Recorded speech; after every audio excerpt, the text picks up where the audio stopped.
विवाह संस्कार ही एक संस्कार होता है। तो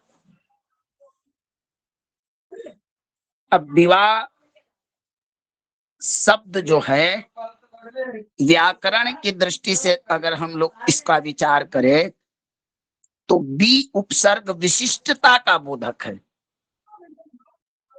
विशेषता का विशेषता का सूचक है। एक मिनट,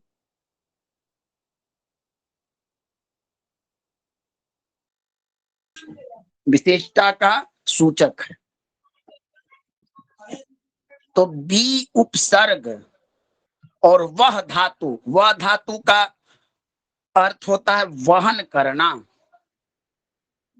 और घया प्रत्यय इन री उपसर्ग वह धातु और घया प्रत्यय इन तीनों का सम्मेलन करने पर या जो शब्द बनता है वह विवाह शब्द बनता है, अर्थात विशिष्ट वहन। ठीक है, समझ में आ रहा है ना आप लोगों को? जी जी गुरुदेव।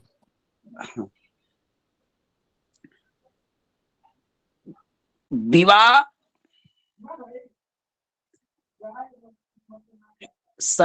विवाह वर्णाश्रम का मूल है, क्योंकि गृहस्थ धर्म की स्थापना और वंश वृद्धि के लिए विवाह होना अति आवश्यक होता है।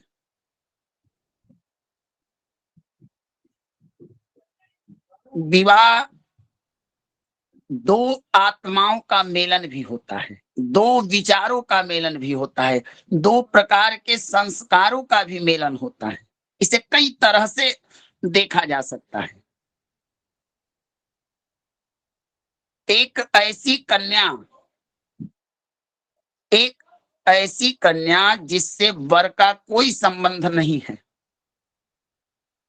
वह अपने यहाँ के संस्कार में, अपने रीति रिवाज, घर के कुलाचारों में पलती है,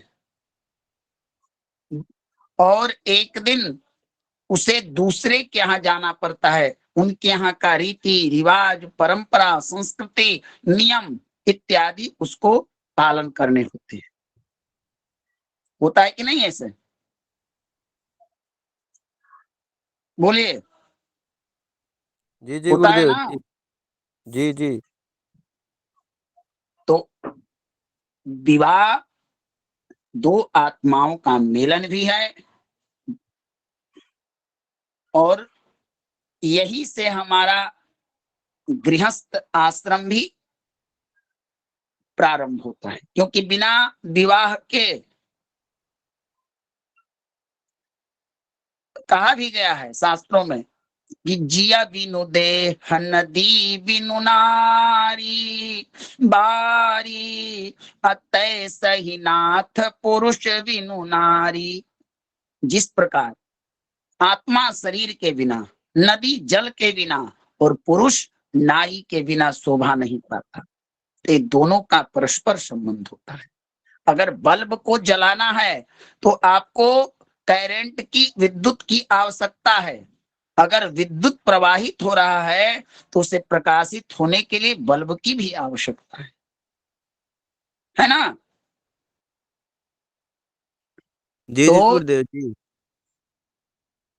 तो हमारे वैदिक धर्मशास्त्र कहते हैं कि जायमानो हवै ब्राह्मणा त्रिभी ऋणवाण जायते, ब्रह्मचर्येण ऋषिभ्यो यज्ञेन देवेभ्यः प्रजया पितृभ्य एष वा नृणौ यः पुत्री यज्वा ब्रह्मचारी वासी। विवाह क्यों किया जाता है? क्या एक शरीर से दूसरे शरीर का मेलन ही विवाह का उद्देश्य है? क्या वासनात्मक भावना ही विवाह का एक उद्देश्य है? या सिर्फ संतान उत्पन्न कर देना ही एक विवाह का उद्देश्य है? आखिर विवाह क्यों?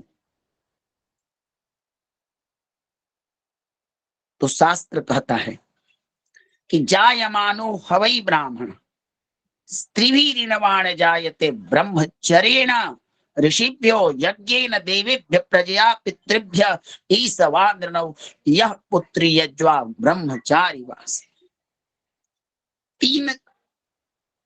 तीन वर्ण जो है, ब्राह्मण, क्षत्रिय और वैश्य, ये जब जन्म लेते हैं तो 3 कर्ज ऋण से बंधे होते हैं। ऋषि ऋषि ऋण, देव ऋण और तीसरा हमारा होता है पितृ ऋण। समझे? 3 प्रकार के ऋण से हर व्यक्ति, ब्राह्मण, क्षत्रिय, वैश्य बंधा होता है।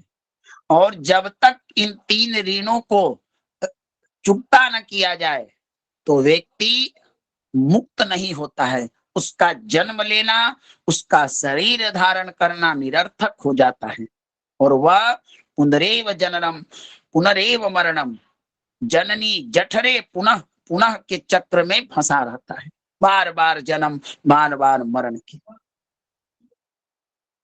तो इन 3 ऋणों में से एक ऋण हमारा विवाह चुकता करता है। कैसे? देव ऋण। हम जो यज्ञ में हवि प्रदान करते हैं, देवताओं की पूजा करते हैं, इनसे तो हम देव ऋण से मुक्ति प्राप्त कर लेते हैं, दान करके, तीर्थ आदि का फल प्राप्त करके, अच्छे सत्कर्म करके, अच्छे पुराण को सुनकर, इत्यादि कार्यों से, यज्ञादि कार्य से हम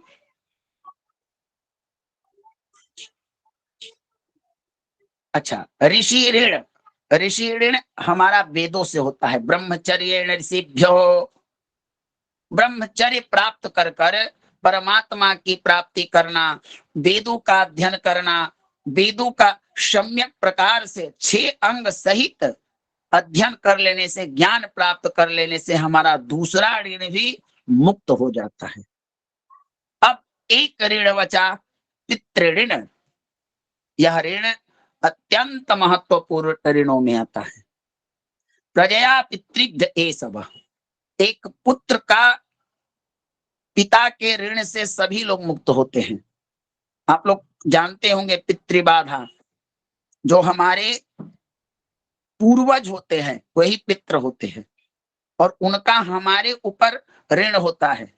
एक पिता अपने संतान को संरक्षण पोषण करने के लिए कितना संघर्ष करता है, कितना परिश्रम करता है, तब जाकर एक संतान रूपी वृक्ष, एक छोटे से बीज को पौधा से फिर वृक्ष से फलने लायक, फलने लायक तक उसको निर्माण करता है। इसीलिए कहा गया है कि मातृदेवो भवः पितृदेवो भवः, माता और पिता देवता के समान होते हैं। इनका हमारे ऊपर ऋण होता है और ये ऋण हम ना चुकता करें तो हमारी मुक्ति नहीं होती है गरुड़ पुराण के हिसाब से। सही है गलत? बताइए। सही है गुरुदेव, सही है। हाँ। तो इसी ऋण को चुकता करने के लिए हम विवाह करते हैं और विवाह के द्वारा हम संतान को जन्म देते हैं। संतान उत्पन्न करके, पुत्र का जन्म क्यों होता है? संपत्ति को प्राप्त करने के लिए, या पुत्र जन्म देने से पुत्रश्च उत्पादने दक्षा मुक्ति साधने। भागवत यह कहता है कि कलयुग में ब्राह्मण लोग यही समझेंगे मुक्ति, अरे मैंने तो मुक्ति पा लिया, 5-6 संतान उत्पन्न कर दिए, अब तो क्या है, वैकुंठ प्राप्त हो गया। पुत्रश्च उत्पादने दक्षा मुक्ति साधने। तो क्या हम संतान को जन्म दे दिए, बस काम खत्म, ऋण चुकता? नहीं। पुमान नरकात् त्रायते इति पुत्रः, जो अपने पितरों को नरक से निकालकर मोक्ष प्राप्त करा दे, ऐसा पुत्र उत्पन्न करने से मुक्ति प्राप्ति होती है। संतान का जन्म होता है अपने पितृ को पिंड देकर मुक्ति दिलाने वास्ते। इसीलिए गरुड़ पुराण में बभ्रुवाहन नामक एक प्रेत का वहां पर आया है कि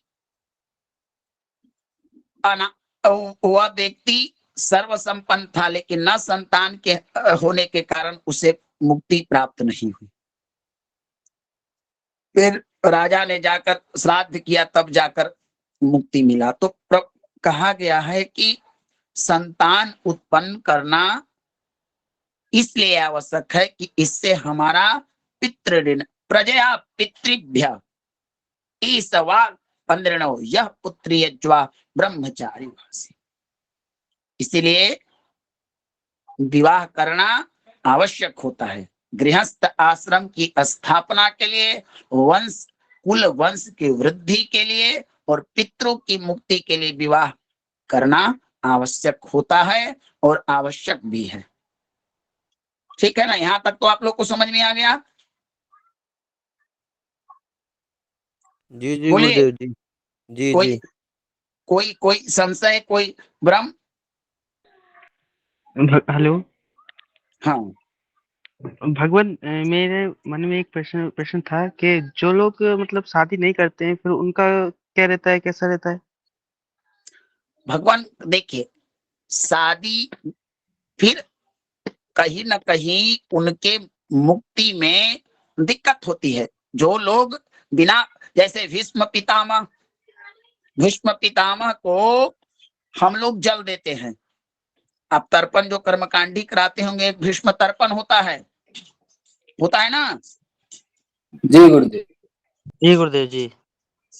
तो संतान का मुख ना देखना यह एक नारकीय गति प्राप्त करने वाला कर्म है। उस व्यक्ति को अवश्य ही नरक जाना पड़ता है, चाहे वो कितना भी पुण्यात्मा न हो। भगवान, जो संत रहते हैं वो भी? प्रभु देखिए, विरक्त हर आश्रमाणाम मूल गृहस्थ, आश्रमों का मूल होता है समकक्ष जी गृहस्थ आश्रम। समझे? जी गृहस्थ, भगवान। आप सुखदेव जी के बारे में पढ़िएगा। यम प्रव्रजंतम मनुअपेत पेत कृतयम द्वैपायनो विरह कातर आजुहाव पुत्रेति तन्मयतया तरवो भिन्नेदु स्तम सर्वभूत हृदय मुनिमान तोष। वो जन्मजात वैरागी थे, लेकिन आगे चलकर सुखदेव जी ने भी विवाह किया। जनक वैरागी थे, लेकिन उन्होंने भी संतान उत्पन्न किया, है ना? जी भगवान। तो प्रभु किसी भी आश्रम का, चाहे ब्रह्मचर्य हो, चाहे वानप्रस्थ हो, चाहे सन्यास हो, उसका जड़ गृहस्थ आश्रम है। व्यक्ति सर्वप्रथम गृहस्थ आश्रम से ही इन चारों आश्रमों में प्रवेश करता है। 3 आश्रम, ठीक ना? जी भगवान जी। तो जो विरक्त है, वैरागी है, उनके लिए नहीं, लेकिन गृहस्थ में जो लोग हैं उनको संतान की आवश्यकता होती है। क्योंकि यहाँ पर कहा गया कि सभी 3 ऋणों से बंधे होते हैं। तो पितृ ऋण की चुकता करने के लिए, उद्धार के लिए आपको पुत्रवान होना आवश्यक है। जी समझे भगवान। जी भगवान। क्या? जी भगवान। गुरुदेव, जी, जैसे किसी का पुत्र नहीं रहता तो उसके खानदान में कोई दूसरा उसका सारा कर्म करता है तो उसे फिर तृप्त हो सकता है ना? जी प्रभु। जैसे मान लीजिए किसी का पुत्र नहीं है, उनके घर में उनके खानदान में कोई अगर करे उनका, तब तो हो सकते हैं। तो प्रभु एक एक एक एक प्रभु पुत्र के द्वारा और एक ना होने के पुत्र के अभाव में करना, ये दोनों ही प्रभु अंतर आते हैं। जी जी भगवान जी। ठीक ना। जी गुरुदेव जी। आगे बढ़ा जाए। जी गुरुवर।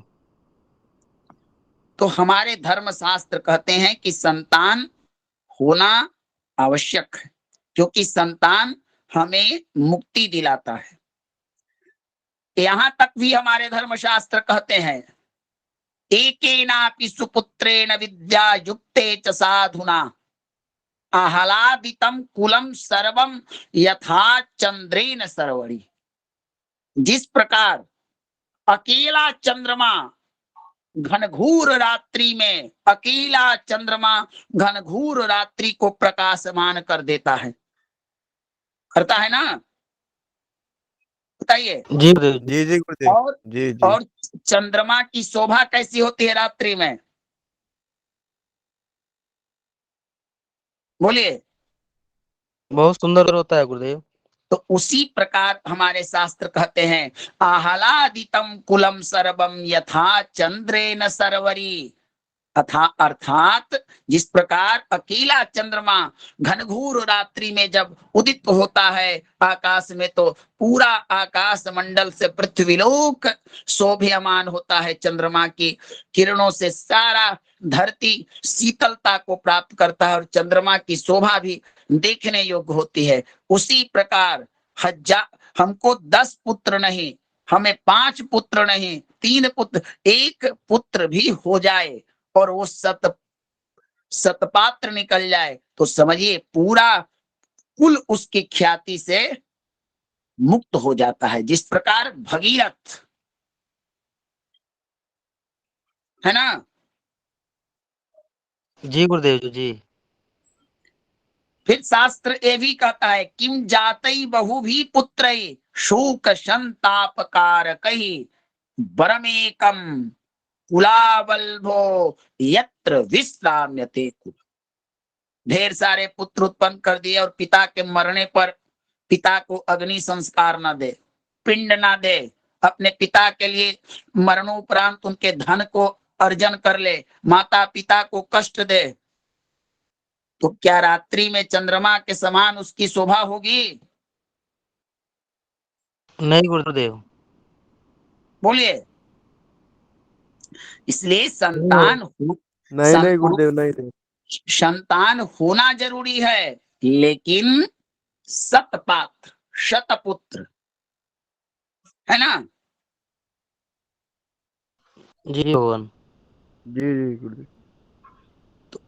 यही हमारे शास्त्र कहते हैं कि पुत्र आवश्यक है, पितृ ऋण से मुक्ति के लिए पुत्र होना जरूरी है, और इसीलिए विवाह संस्कार किया जाता है। तो अब फिर शास्त्र हमारा कहता है, यदि पुत्र कुपुत्र स्यात् व्यर्थो ही धन संचय, यदि पुत्र सुपुत्र स्यात् व्यर्थो ही धन संचय। अगर लड़का आपका खूब अच्छा निकल जाए तो आपका किया हुआ धन, संचय धन बहुत अच्छा, अगर कहीं निकल गया दुष्ट तो सारा धन आपका नष्ट कर देगा, है ना। जी गुरुदेव। तो इसलिए शास्त्र की बातों के मतों के अनुसार, वेद के मतों के अनुसार हमें संतान उत्पन्न करना आवश्यक होता है, ठीक ना। जी गुरुदेव जी। अब देखिए, विष्णु धर्मोत्तर पुराण कहता है, ऋण देवानां च पितॄणां च ऋषीणां च तथा नर ऋणवान जायते स्मात् तन्मुक्षो प्रयतेत सदा। महर्षि पितृदेवानां गत्वा मितावधि, अर्थात इन 3 ऋणों में से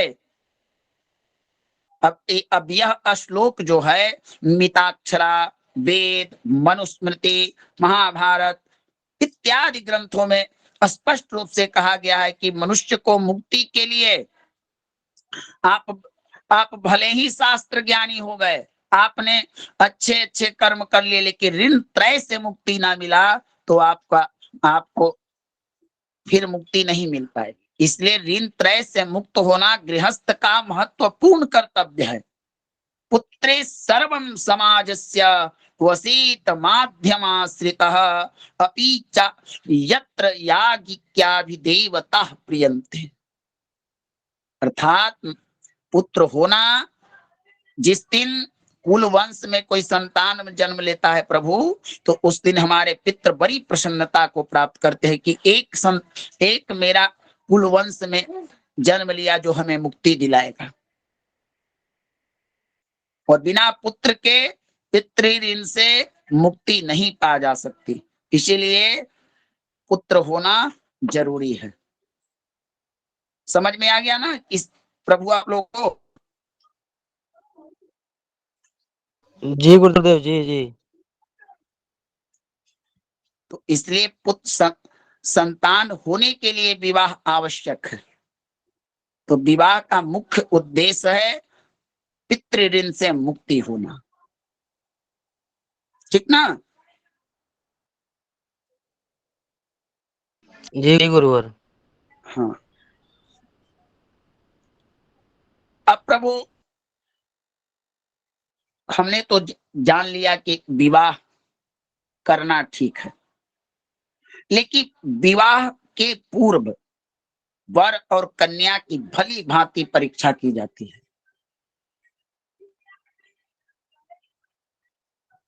ये विवाह ऐसा संबंध है प्रभु कि एक दूसरे का जीवन इस पर आधारित होता है। अगर गलत व्यक्ति के साथ, गलत कन्या के साथ या गलत वर के साथ अगर विवाह कर दिया जाए तो दो तो परेशान होते हैं, इनके साथ इनके सगे संबंधी इत्यादि जितने लोग हैं सब लोगों को परेशानी होती है और दिक्कत होती है, कुल परिवार की बदनामियां होती है, इत्यादि अनेक प्रकार की हानियां होते हैं ना। जी जी। इसीलिए हमारे शास्त्रों में कहा गया है कि विवाह, विवाद और मित्रता, ये तीन कार्य बराबर वालों से करना चाहिए, ना ऊंचा ना नीचा। क्योंकि अगर कन्या उच्च कुल की हुई और वर नीच कुल का हुआ तो गड़बड़ी हो जाएगा। कन्या हमेशा वर को अपने उच्च कुल का अभिमान दिखाते रहेगी, है ना? जी जी। अगर वर उच्च कुल का हुआ तो कन्या को दिखाते रहेगी। इसीलिए विवाह, विवाद और मित्रता ये समान में करनी चाहिए, ऐसा हमारे धर्म शास्त्रों में कहा गया है, ठीक ना? जी जी जी गुरुदेव गुरुवर। जी। तो अब इस विवाह विषय पर अगर आपकी कक्षाएं चली तो 2-3 दिन में भी धर्मशास्त्र के श्लोक खत्म नहीं होंगे, क्योंकि हमारे विवाह पर कितने सारे श्लोक हैं। वाल्मीकि रामायण कहता है कि देखिए, विवाह पति पत्नी क्या है, रथ के पहिए। अगर एक चक्का टूटा तो रथ एक्सीडेंट कर गया, अगर एक चक्का टूटा तो गाड़ी एक्सीडेंट कर जाएगा। तो गृहस्थ जीवन के पति और पत्नी रथ के पहिए हैं। जब तक उस रथ में दोनों पहिए समान रूप से नहीं चलेंगे तब तक गृहस्थ आश्रम बिना पत्नी कथम धर्म, बिना पत्नी के धर्म नहीं हो सकता और बिना पुरुष के नारी सौभाग्यवती नहीं हो सकती। आप लोग जानते होंगे जिस प्रकार ब्राह्मण का कितना जन्म होता है, कोई बता सकता है? नहीं गुरुदेव, हम लोग को पता नहीं है। नहीं गुरुदेव नहीं पता। ब्राह्मण के 2 जन्म होते हैं। एक, जन्मना जायते शूद्रः संस्कारात् द्विज उच्यते। जब ब्राह्मण जन्म लेता है तो उसके हमारे यहाँ 16 संस्कार हैं, जो 3 संस्कार अगर आपको एक सुयोग्य पुत्र तेजस्वी दिव्य पुत्र उत्पन्न करना हो तो हमारा जो गर्भधान संस्कार होता है, पूषवन संस्कार होता है, श्रीमंतोनयन संस्कार होता है, इन 3 संस्कारों से जिस प्रकार आज के समय में फसल उपजाने के लिए एक नए तरह के वैज्ञानिक तरीके से शोधित बीजों को एक अलग तरह से वैज्ञानिक प्रक्रिया से तैयार किया जाता है। फिर उनका जब हम भूमि में रोपण करते हैं तो उनसे उत्पन्न वाले वो पौधा बहुत शीघ्रता से बढ़ता है और शीघ्रता से फलता है। लेकिन साधारण जो होते हैं बीज, वो उसकी अपेक्षा थोड़ा विलंब से होते हैं ना। जी जी गुरुदेव जी। तो उसी प्रकार हमारे ऋषि मुनियों ने इस जो संतान मुक्ति देने वाला है पितरों को, उसके उत्पन्न करने के लिए एक वैज्ञानिक तरीका अपनाया था जो प्रायः आज विलुप्त हो चुका है। अगर उस प्रक्रिया को पुनरावृत्ति किया जाए, संयम बरता जाए पति और पत्नी दोनों को, तो आज के समय भी उस प्रक्रिया से, उस अनुसंधान से, उस शोध विधि के द्वारा हम एक संस्कारी पुत्र को जन्म दे सकते हैं। वहां पर पुत्रों उत्पादन के लिए समय निश्चित किया गया था। विवाह के स्त्री रजस्वला हो जाए तो कितने युग्म रात्रियों में उन दोनों के द्वारा एक सत्पुत्र जन्म देने के लिए कौन कौन से युग्म यात्रियों में ऐसा गर्भाधान संस्कार करना चाहिए। लेकिन आज विपरीत है, परिणाम आपके समकक्ष है। हमने वेदों को त्याग दिया, हमने वेदों को निरर्थक समझा। आज समाज में परम देख रहे हैं उसकी विकृतियां फैल रही हैं। तो ये जो विवाह था, ये विवाह भी हमारे वेदों के द्वारा ही बताया गया कि किस तरह से किस योग्य के लड़के से किस योग्य की कन्या का विवाह करना चाहिए। तो ब्राह्मण का एक तो जन्म होता है माता के गर्भ से, तो जन्म लिया, अब उसका संस्कार होता है जात कर्म, नामकरण, अन्नप्राशन इत्यादि संस्कार। तो जब यज्ञोपवीत संस्कार होता है तब उसका नाम शर्मा दिया जाता है आचार्य के द्वारा। इसके पूर्व कुमार वटुक नाम से वो जाना जाता है। और जब यज्ञोपवीत संस्कार होता है तो उसकी उपाधि शर्मा की होती है कि नहीं? जी जी गुरुदेव जी।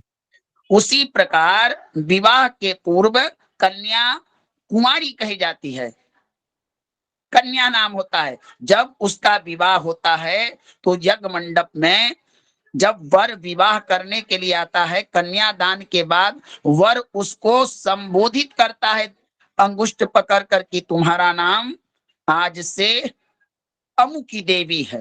तब वहीं से कन्या देवी शब्द से संबोधित होती है। वहां पर कन्या का दूसरा जन्म होता है। स्त्रियों का विवाह संस्कार ही प्रधान होता है ना। अंगुष्ठ ग्रीवणानिते सौभगत्वाय हस्त मित्यंगुष्ठमेव गृह्णयात्। तो इस प्रकार से विवाह संस्कार होता है। जी समझ में गुरुदेव जी। आया? जी जी गुरुदेव। और यहीं से हमारा भविष्य तय होता है, क्योंकि जो संतान जन्म होता है वही तो हमारे कुल का विस्तार करता है या कुल का क्षय करता है। तो कभी पुत्र पिता की ख्याति बढ़ाने वाला हो, पुत्र पिता के मान बढ़ाने वाला हो, पुत्र पिता के सम्मान बढ़ाने वाला हो, ऐसे सतपुत्र को जन्म देने मात्र से व्यक्ति नारकीय गति से मुक्त हो जाता है, ऐसा गरुड़ पुराण में आया है। जी गुरुदेव जी। तो इसलिए हमारे यहाँ जो विवाह था वह एक अद्भुत सर्वश्रेष्ठ विज्ञान है। भले ही आज उसे हम लोग लालचवश और कामनाओं में फंसकर उसका हम लोगों ने महत्व देना छोड़ दिया, लेकिन सब वर्ण की कन्या से विवाह करना भी निषिद्ध कहा गया है। पुत्र भी और 10 प्रकार के होते हैं, दत्तक, औरस इत्यादि। तो अपने वर्ण की कन्या से, अपने वर्ण की कन्या के साथ विवाह करके जो पुत्र उत्पन्न किया जाता है वही धर्म कार्य में श्रेष्ठ होता है। अब 10 प्रकार के पुत्र होते हैं, औरस, क्षेत्रक, दत्तक, कृत्रिम गुण उत्पन्न इत्यादि। अब आप लोग को मैं यह बताता हूं कि हमारे यहाँ धर्म शास्त्रों में विवाह के भी प्रकार बताए गए हैं। आप लोग जानते हैं? बताइए। नहीं गुरुदेव, नहीं नहीं नहीं। हमारे यहाँ विवाह के प्रकार होते हैं भगवान। 8 प्रकार जी के हिंदू धर्म शास्त्रों में विवाह होते हैं। एक विवाह ब्राह्म विवाह, दूसरा प्रजापत्य विवाह, तीसरा आर्ष विवाह, दैव विवाह, आसुर, गंधर्व, राक्षस और पैचास। हम जो विवाह करते हैं प्रभु, गुरुदेव 8 प्रकार के ना? हाँ 8 प्रकार के। मैं आप लोग को वो आपको मिल जाएंगे। देखिए, एक विवाह होता है कि माता पिता के अनुमति से पुत्रियों का विवाह हो, संतान का विवाह होता था, चाहे कन्या हो चाहे वर। उसमें दोनों परिवार सहमति होकर अच्छी तरह से कन्या को सजाकर सुपूजिताम कन्याम इमाम, आचार्य श्लोक पढ़ते हैं दान के समय वर को, सुपूजिताम कन्याम इमाम, कि मैं यह कन्या यथा अलंकारई अलंकृताम, मैं अपनी कन्या को सजाकर धजाकर स्वर्ण आभूषणों को पहनाकर अच्छी तरह से दान स्वरूप प्रजोत्पादनार्थम, प्रजा वंश वृद्धि के लिए कन्या विष्णु रूपाय बराय तुभ्यम अहम संप्रदते। तो यह विवाह जो होता है वो ब्राह्म विवाह होता है, जो प्रायः वैदिक विवाह माना गया है। होता है ना प्रभु? जी जी गुरुदेव जी। हम लोग यही ना विवाह करते हैं कि लड़का लड़की को पसंद कर लेते हैं, दोनों परिवार की अनुमति होती है, सज धज कर वर जाता है, वर की द्वार पूजा होती है, फिर अन्य रीति रिवाजों के अनुसार होते हैं। विवाह का लग्न आता है, विवाह में के मंडप में लड़का जाता है, फिर उसके कन्यादान करता है, उसकी पूजा करते हैं, कन्या आती है, कन्या की पूजा होती है, फिर गोत्रोच्चार होता है और कन्यादान हो जाता है। यही होता है ना? जी जी जी गुरुदेव जी। बोलिए, गलत कर रहा हूँ कृष्णा जी? नहीं गुरुदेव। अनुज जी, अनुज जी, जी गुरुवर, यही होता है ना? बिल्कुल सत्य का गुरुवर, कोई संशय नहीं है इस विषय में। पूजिताम इमाम कन्याम, सुंदर ढंग से हमारे द्वारा पूजी गई कन्या मैं आपको दे रहा हूं। क्यों दे रहा हूं? तो प्रजो उत्पादनार्थम धर्मे चार्थे च कामे च नाति चैतव्यम। आज से यह कन्या लेकर हे वर किसी भी कार्य में मेरी कन्या की अनुमति, सहमति, परामर्श आवश्यक होता है। सर्वम निवेदयत मह्यम। कन्या कहती है सप्तपदी में कि आज से वामांगयामी वामांगयामी तदा त्वदीयम। हे वर, आज से जो भी अपने पुरुषार्थ के द्वारा, ज्ञान के द्वारा अर्जित करो, सर्वम निवेदयत मह्यम, वो सब हमारे लिए लान की समर्पित कर दो। और वर स्वीकृति देता है, तभी मैं आपकी बामांगी बनूंगी। आचार्य लोग करवाते हुए सप्तपदी में जी गुरुदेव जी जी। सर्वम निवेदयत मह्यम, सभी चीज दे दो, अपना तन दो, अपना मन दो, अपनो वाचा वदामि मधुमदः। आज से हम दोनों एक साथ सुंदर वचनों को पालन करेंगे।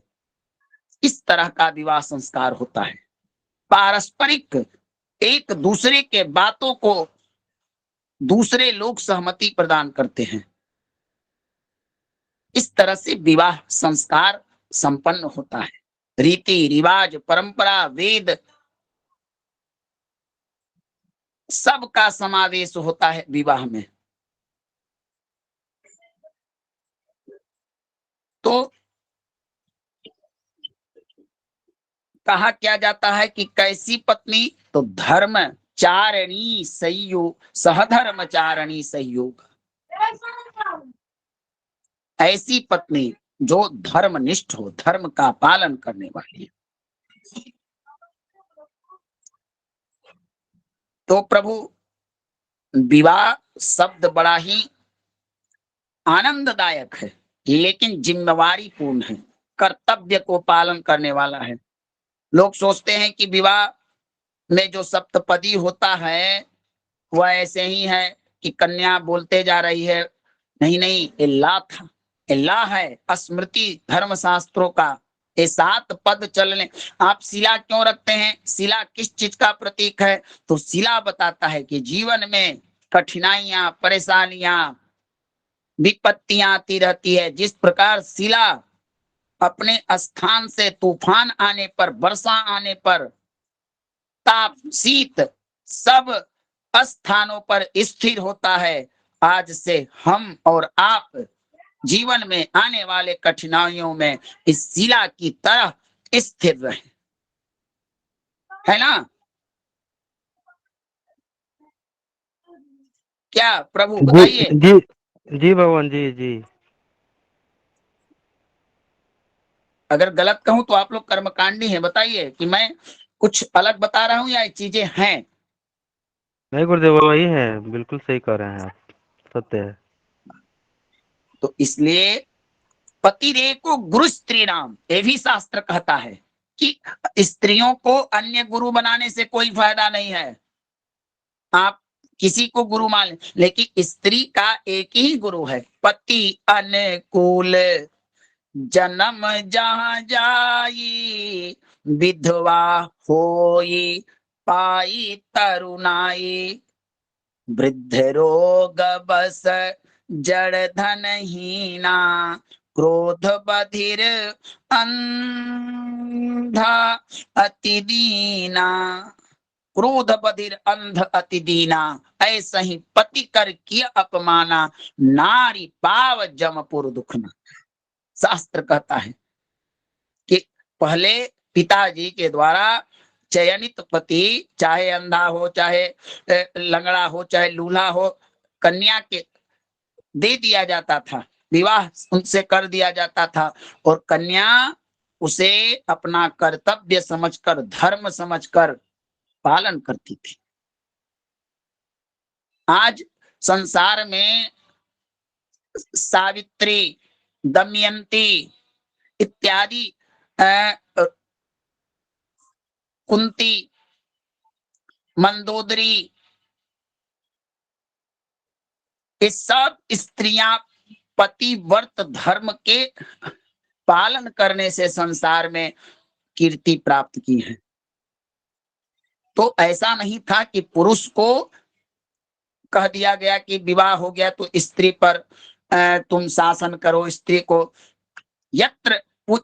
यत्र नारी पूज्यन्ते रमन्ते तत्र देवता, जहां पर नारी की पूजा होती है वहीं पर तो देवताओं का वास होता है।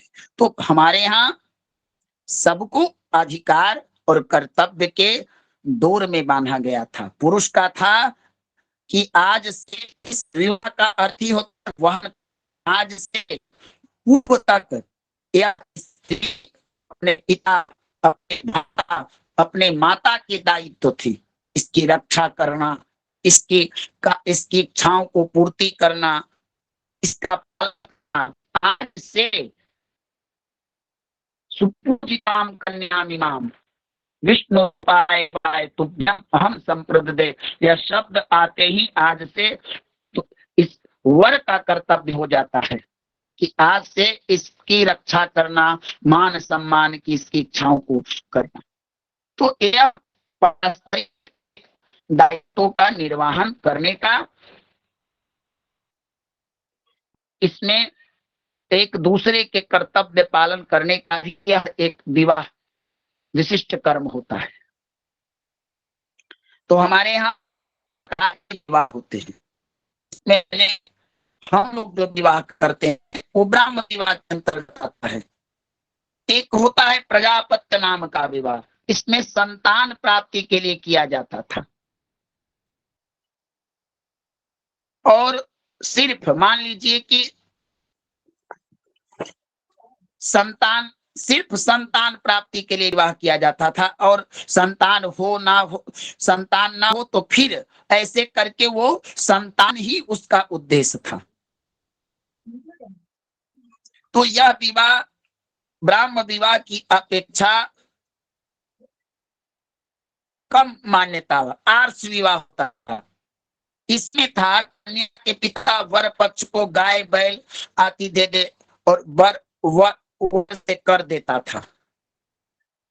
दैव विवाह, इसमें कन्या के पिता को देव कार्य में योग्य पुरोहित तो इसका विवाह किससे किया था, किसकी पुत्री से, बताइए।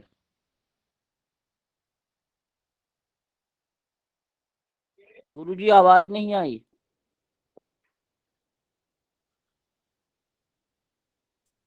पुरोहित लोग, आवाज आ रही प्रभु, पुरोहित लोग जो हाँ, आ होते रही थे है गुरुजी। हाँ, पुरोहित लोग जो होते थे प्रभु, वो दूसरों के साथ, दूसरे पुरोहित के साथ अपनी कन्या का विवाह करते थे।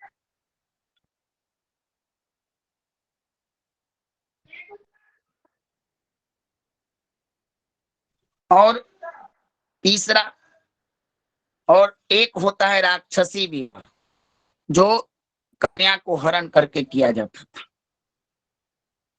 तो ये था हमारे यहाँ का विवाह का स्वरूप। इस प्रकार के अगर चर्चा करें तो प्रवचन हो के विषय से हम लोग विषयांतर हो जाएंगे और समय भी लग जाएगा। यही से आपका प्रारंभ होता है मेलापक प्रकरण। अब हम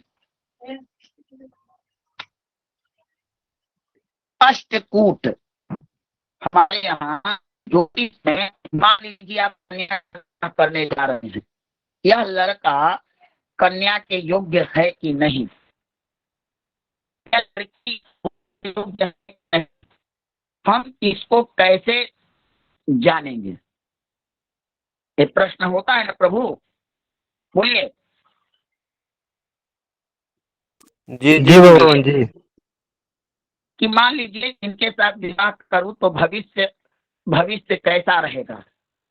कहीं हमारी कन्या इनके साथ विवाह करके सुखी रहेगी या दुख को प्राप्त होगी, अल्पायु होगी, इसका पति अल्पायु होगा, इन सब चीजों का भविष्य, इन दोनों का संबंध कैसा होगा, यह बताता है ज्योतिष शास्त्र।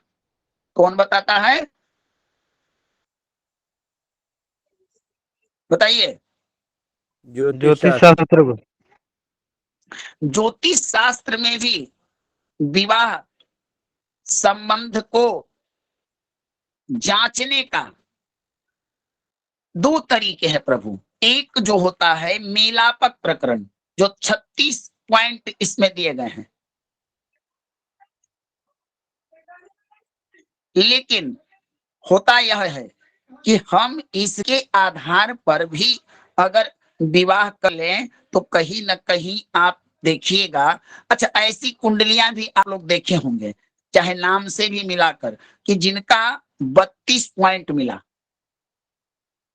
ठीक ना, 32 गुण मिला, लेकिन दाम्पत्य जीवन में तनाव होता है, सुखों की कमी होती है, संतान की कमी होती है, पत्नी रोगिणी हो जाए, पति शराबी हो जाए, ऐसी चीजें आपको देखने को मिलती होगी, है ना।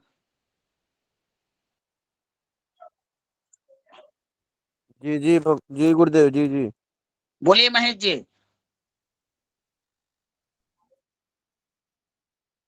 बोलिए।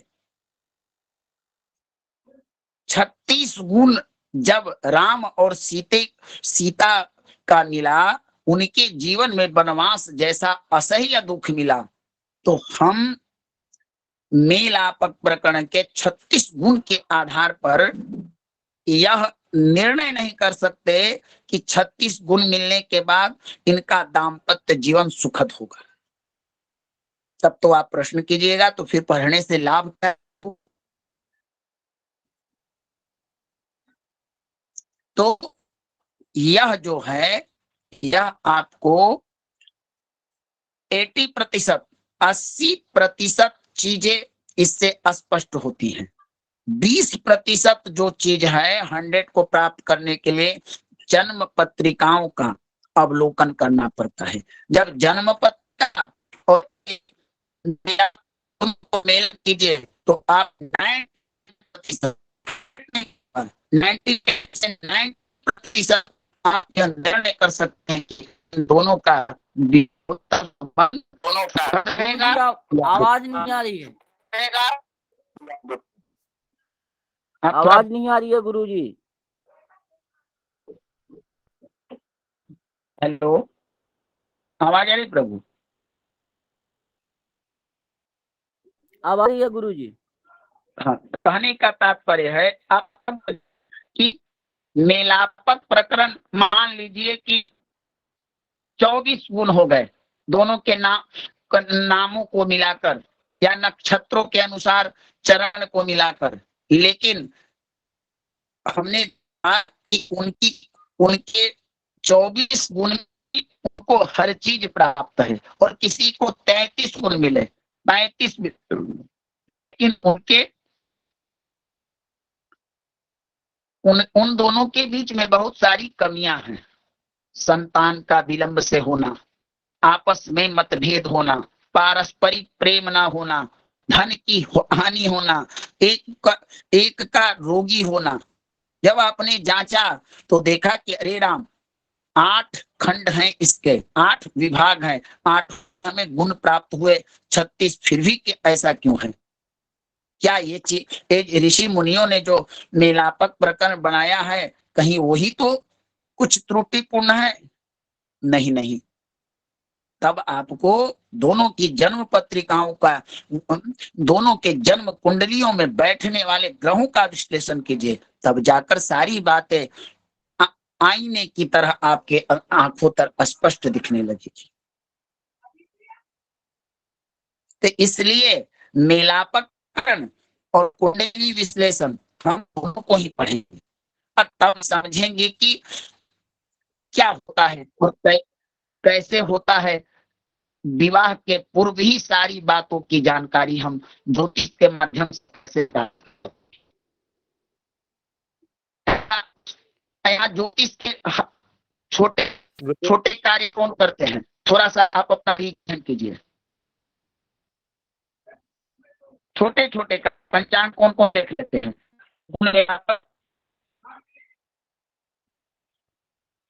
चलिए ऋषि जी रीजन कीजिए प्रभु, अगर छोटे जानते हो तो मोबाइल से भी मिलाते हो तो ऐसे लोगों को भी रीजन कीजिए।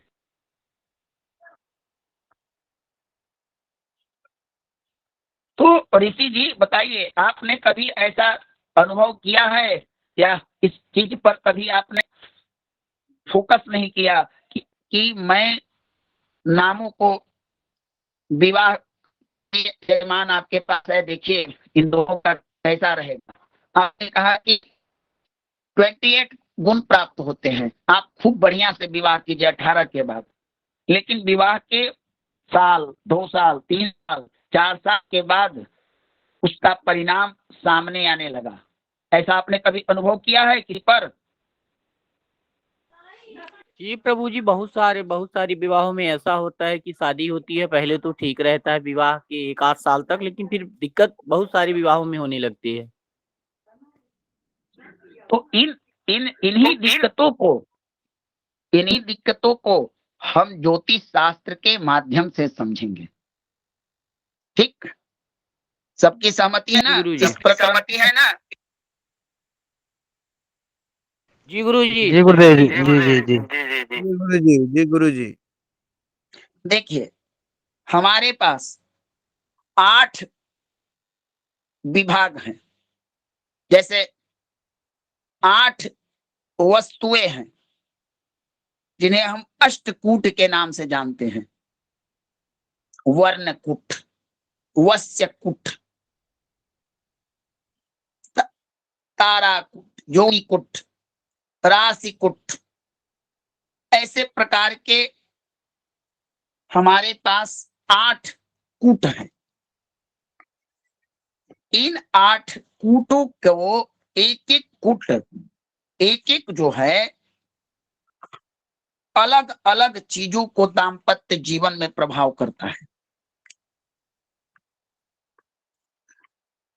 अब जैसे मान लीजिए कि किसी का नारी एक हो जाए तो क्या क्या समस्याएं होनी चाहिए। तो ऐसे व्यक्तियों का पहला तो होता है कि संतान होने में दिक्कत होता है।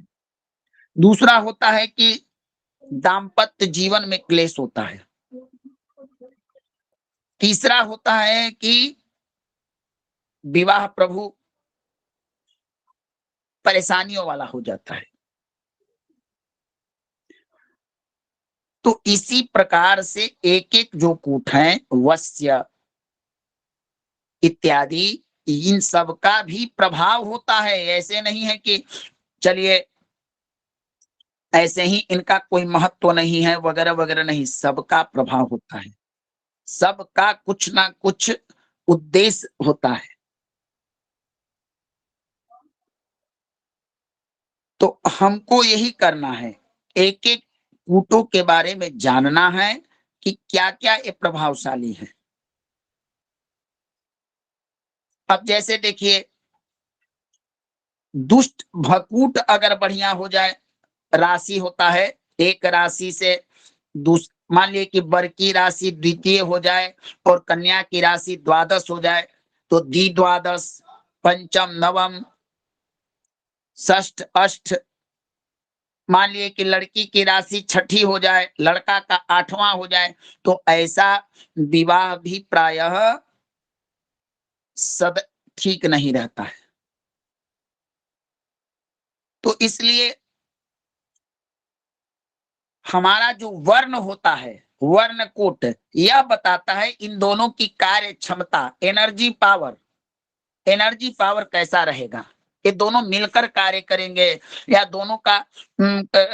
दोनों में किसका कार्य पावर कितना होगा। स्त्री की अपेक्षा पुरुष का कार्य पावर ज्यादा होगा या पुरुष की अपेक्षा स्त्री का कार्य पावर ज्यादा होगा। तो वर्ण हमें बताता है कार्य क्षमता। वश हमारे व्यक्तित्व का दूसरा जो होता है भाग, वह व्यक्तित्व बताता है इन दोनों का व्यक्तित्व कैसा होगा।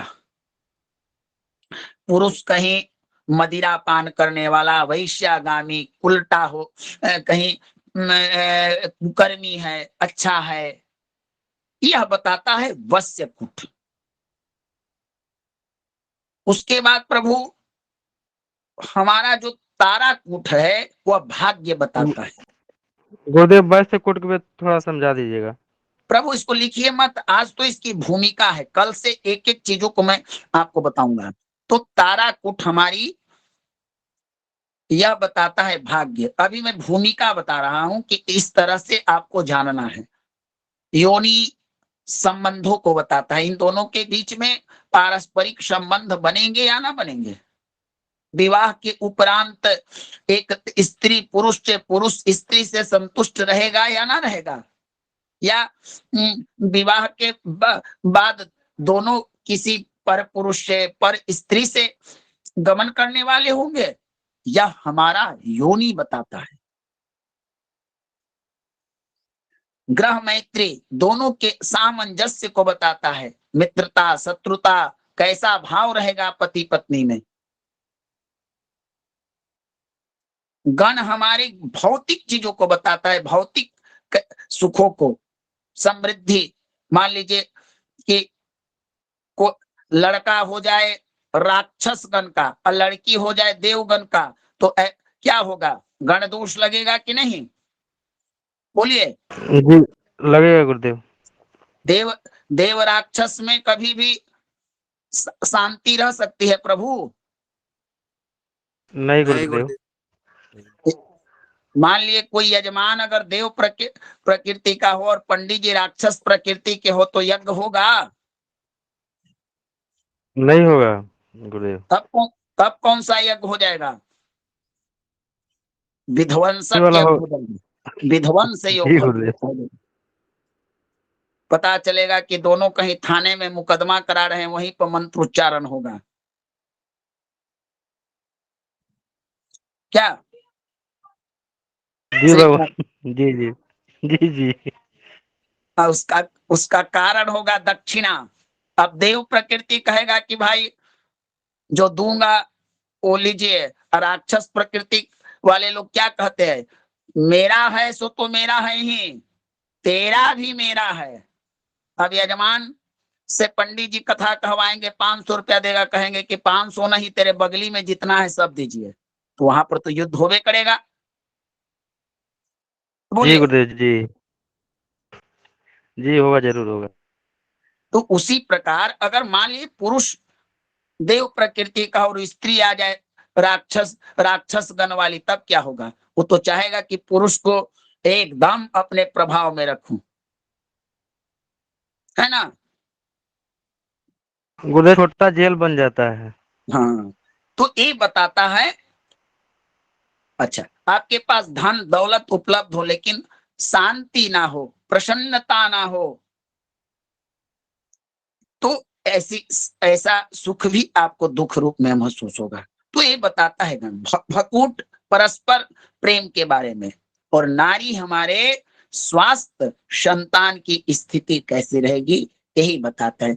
यही 8 कूट होते हैं जो 8 प्रभाव डालते हैं हमारे दाम्पत्य जीवन में, और इन्हीं 8 पर हमारा जीवन, दाम्पत्य जीवन आधारित होता है। इनमें से एक की कमी होने पर हमारे जीवन में वो प्रभाव होते हैं। अच्छा, अब यह जान लीजिए, ये जो अष्टकूट हैं, वर्णो वश्यम तथा तारा योनिश्च ग्रह मैत्रकम गणमैत्रम भकूटश्च नारी चेते गुणाधिका।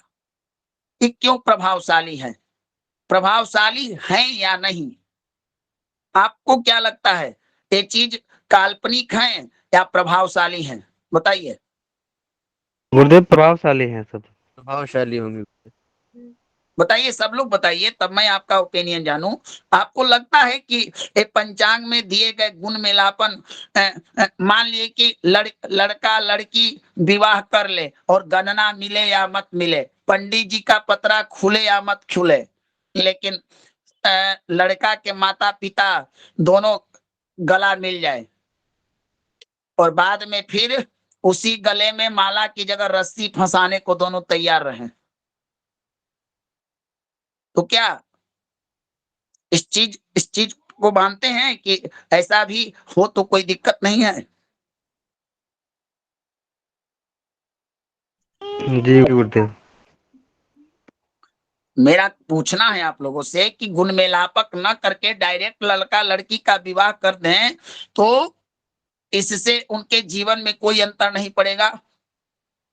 बहुत अंतर पड़ता है गुरुदेव। महेश जी, बोलिए महेश जी बोलिए प्रभु।